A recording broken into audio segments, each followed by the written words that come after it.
On, mga idol. Ito yung binubuo natin PCP. Yan o. Yan. Batch stock natin. Galing kay Sargantar. Uy. Ito. Ako na yung nag-uukit ng lalapatan nitong ano natin.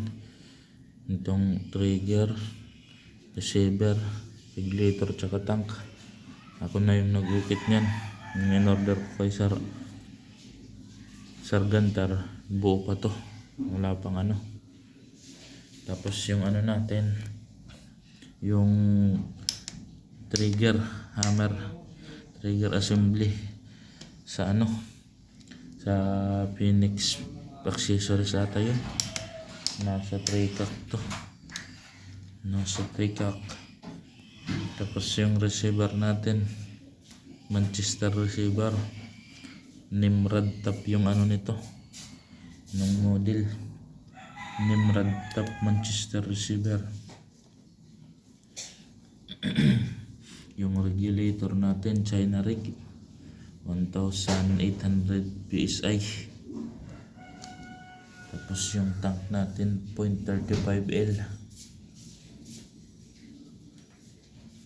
Yan o. Tapos yung panumpit natin, waiting pa tayo.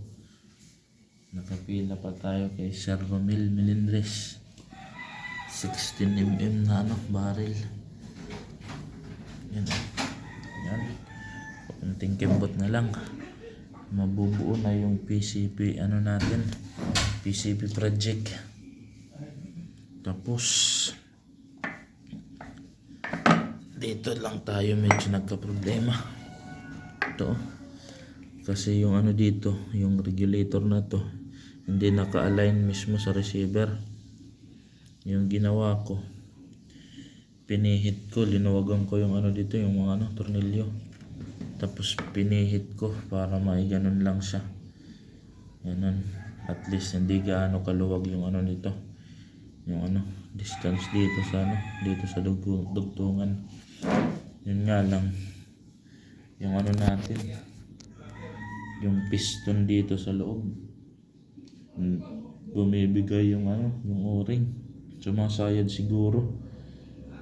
Pag ano, pag nalalagyan na ng hangin.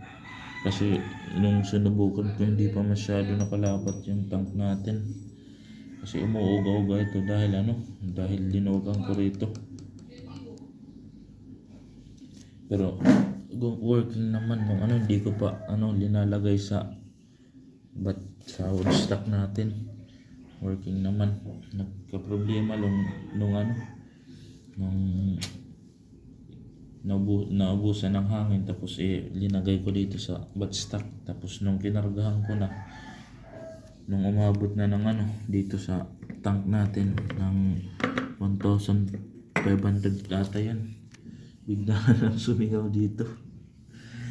Pero okay lang yan kasi ano, siguro hindi lang nailapat yung ano ng tank. Ngayon medyo okay na to, nilapat ko na ng husto, you know. Bubuo na yung PCP airgun natin. Yan o. Yan. Tapos varnish na lang na natural siguro yung gagamitin ko dito. Liliha ko lang para matanggal yung ano nito, yung mga dumi-dumi. Tsaka varnish na. Yan o. Yung yung ano pala natin, yung panilip, Discovery. Hindi ko pa naikabit kasi nandun pa sa isang ano natin. Sa airgun,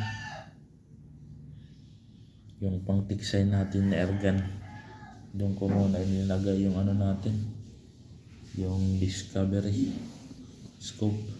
Kasi ano, nag-shooting tayo, nag-target shooting ako.